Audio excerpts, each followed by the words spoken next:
आप सब कैटेगराइजेशन के लिए स्वतंत्र हैं, पहले आपको पता तो हो हकीकत क्या है।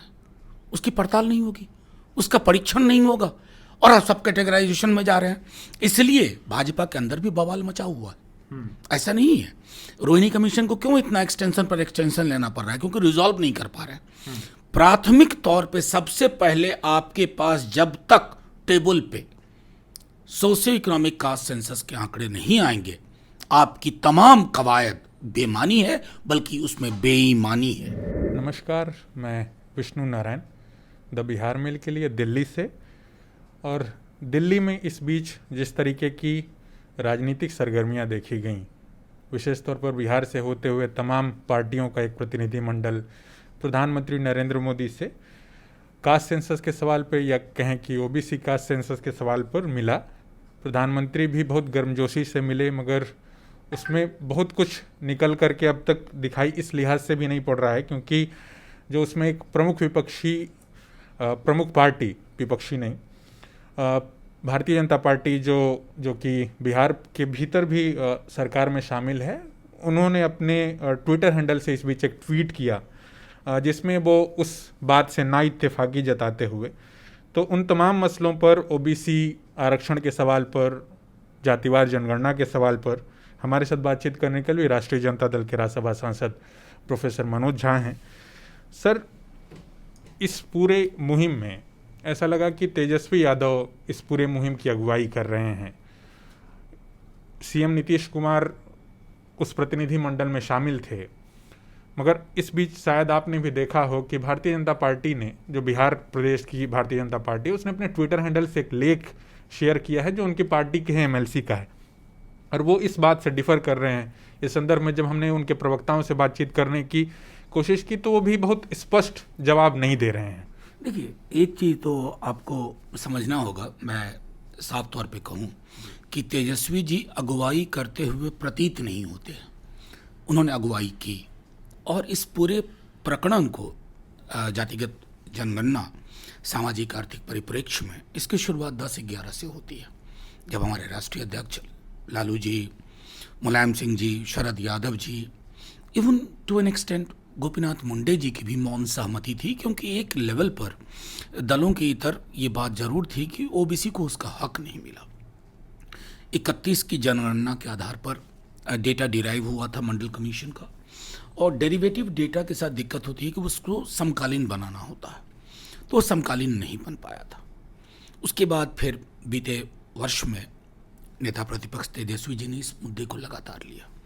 ये हमारे लिए प्रश्न महत्वपूर्ण है, जो उन्होंने कई दफ़ा कहा कि आपकी नीतियां अगर अंधेरे घरों में उजाले की ओर अग्रसर होनी है, तो आपको ये जानना चाहिए कि मिट्टी कौन ढोता है, गिट्टी कौन ढोता है, ठेला कौन चलाता है।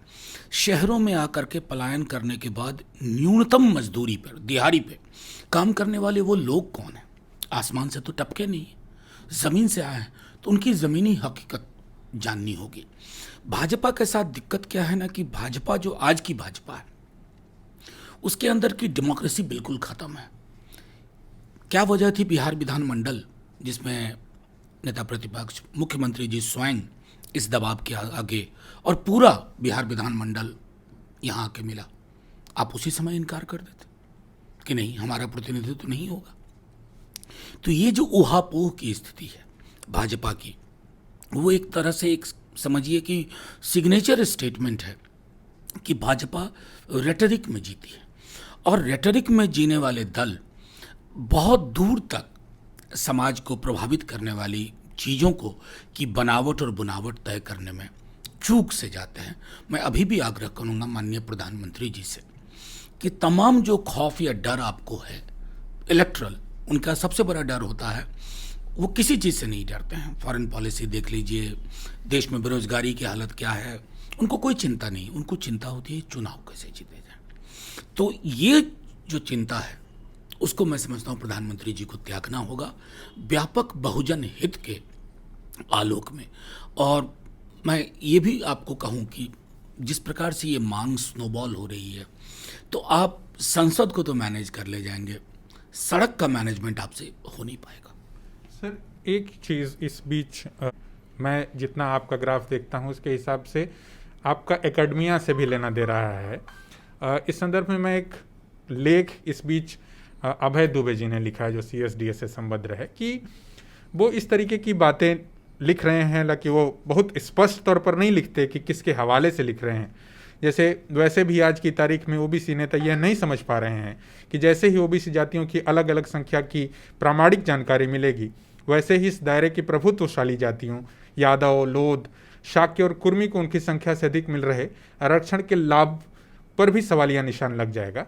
इसके अलावा एक अंदेशा भी जता रहे हैं, न जाने किसके माध्यम से, कि जो गोलबंदी ऊंची जातियों के खिलाफ करना चाहते हैं वे ओबीसी दायरे में अति पिक्षुण द्वारा उन्हीं के खिलाफ होने लगेगी। ओबीसी जातियों में एकता के बजाय फूट पड़ जाएगी। नतीजतन सामाजिक न्याय की राजनीति खात्मे की तरफ बढ़ने लगेगी। जातिगत जनगणना के विरोधियों को लगता है कि इससे जाति संघर्ष तीखा होगा। हिंदू और मुस्लिम समाज के भीतर गृह युद्ध छिड़ सकता है। देखिए, मैं बिल्कुल इत्तेफाक नहीं रखता हूँ। ये काल्पनिक लिखना हुआ, कल्पना में आप लिख रहे हैं। हम तो ज़मीनी हकीकत की बात कर रहे हैं। अगर ज़मीनी हकीकत दूध का दूध पानी का पानी करता है तो होने दीजिए ना, उसको ब्लॉक क्यों किया जाए। मतलब मेरा तो सीधे तौर पे कहना है कि एक जनगणना वो इसलिए आवश्यक है कि आपको हकीकत पता हो। हकीकत जाने बगैर आप विकास के जो प्रतिमान के इर्द गिर्द हम घूम रहे हैं वो हवा वही है। विकास का नक्शा ऐसा होना जिसमें सबको अपना चेहरा दिखे, वो देखने के लिए क्या आवश्यक है? वो देखने के लिए एक सार्वभौमिक वैज्ञानिक आंकड़ा आपको चाहिए।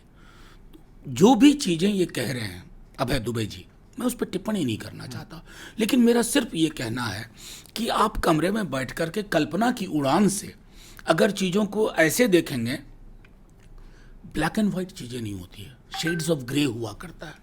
जब तक शेड्स ऑफ ग्रे पर आपकी नज़र नहीं होगी ना, आप हमेशा इस प्रकार का आकलन करोगे जो मैं समझता हूँ मेरे हिंदुस्तान की सच्चाई को उजागर नहीं करता। सीड्स ऑफ ग्रे में कई बार आशंकाओं पर बातचीत होती है। प्रोफेसर राम गोपाल यादव को हमने सुना सदन के भीतर, वो एक आशंका जता रहे हैं कि जिस तरीके से जो ओबीसी कास्ट हैं उसमें वो कोट कर रहे थे यादव, लोध और गुजर, कुर्मी और गुजर, कि इन जातियों को जो एक नई ओबीसी लिस्ट आ सकती है। बीजेपी चूंकि बिहार के अलावा जो उत्तर प्रदेश में तो शासन में है, फुल फ्लेज्ड शासन में है, क्या आपको लगता है कि इस तरीके की चीजें भी हो सकती हैं? हमारे दल का फोकस स्पष्ट है। पहले आंकड़े लाओ, आंकड़ों की पड़ताल हो, आंकड़ों की पहचान हो, पड़ताल हो, उसके बाद आंकड़े के मद्देनजर आगे की चीजें तय होंगी। चाहे विकास के प्रतिमान हो, चाहे दैनंदिन की जो हमारी सामाजिक सरोकार की चीजें हैं, बाकी सारी आशंकाएं निर्मूल साबित होंगी। एक बार आप आंकड़े आने दीजिए। मगर सर, इसमें डोमिनेंट ओबीसी कास्ट का जो एक नैरेटिव है वो तो है, क्योंकि रोहिणी कमीशन की भी जो मैं इस बीच अपने लेवल पर जो रिसर्च में पढ़ रहा था कि बहुत सारी जो जातियां हैं जो डोमिनेंट ओबीसी कास्ट में आती हैं, उन्होंने अधिक शेयर लिया है अब तक, चाहे वो IITs के एडमिशन में हो या फिर आप पॉलिटिकल भी जब डायमेंशन देखेंगे उत्तर प्रदेश बिहार का, हिंदी पट्टी का, अब अगर मैं बिहार के संदर्भ में भी देखें तो कुछ जातियों को तो जरूर फायदा हुआ है।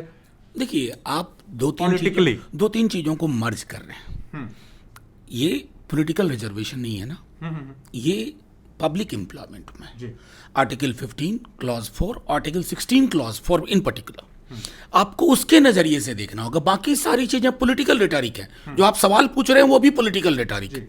हम सिर्फ इतना कहना चाहते हैं कि रोहिणी कमीशन, तब भी हमने सदन में कहा था कि मिल्कियत, जमीनी हकीकत जाने बगैर बंटवारा, ये तो नेचुरल लॉ के खिलाफ है। बाकी छोड़ दीजिए कोई चीज, जो नेचुरल लॉ का पूरा आइडिया है उसके भी खिलाफ है। आप सब कैटेगराइजेशन के लिए स्वतंत्र हैं, पहले आपको पता तो हो हकीकत क्या है। उसकी पड़ताल नहीं होगी, उसका परीक्षण नहीं होगा, और आप सब कैटेगराइजेशन में जा रहे हैं। इसलिए भाजपा के अंदर भी बवाल मचा हुआ है। ऐसा नहीं है। रोहिणी कमीशन को क्यों इतना एक्सटेंशन पर एक्सटेंशन लेना पड़ रहा है? क्योंकि रिजॉल्व नहीं कर पा रहे हैं। प्राथमिक तौर पे सबसे पहले आपके पास जब तक टेबल पे सोशियो इकोनॉमिक कास्ट सेंसस के आंकड़े नहीं आएंगे, आपकी तमाम कवायद बेमानी है, बल्कि उसमें बेईमानी है। तो आपको लगता है कि इसमें कोई नियत और ईमानदारी है दूसरी पॉलिटिकल पार्टीज की ओर से? देखिए, मेरा तो सीधे तौर पे मानना है भारतीय जनता पार्टी को रिजॉल्व करना होगा। मैंने पहले जैसे कहा था कि आप रेटरिक में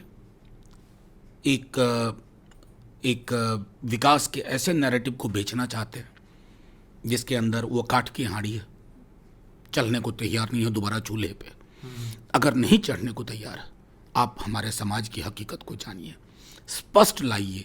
सब कुछ जब एक बार आंकड़ा आपके पास होगा ना, तब आपका जो प्रोग्रामेटिक इंटरवेंशन है वो भी सफल होगा।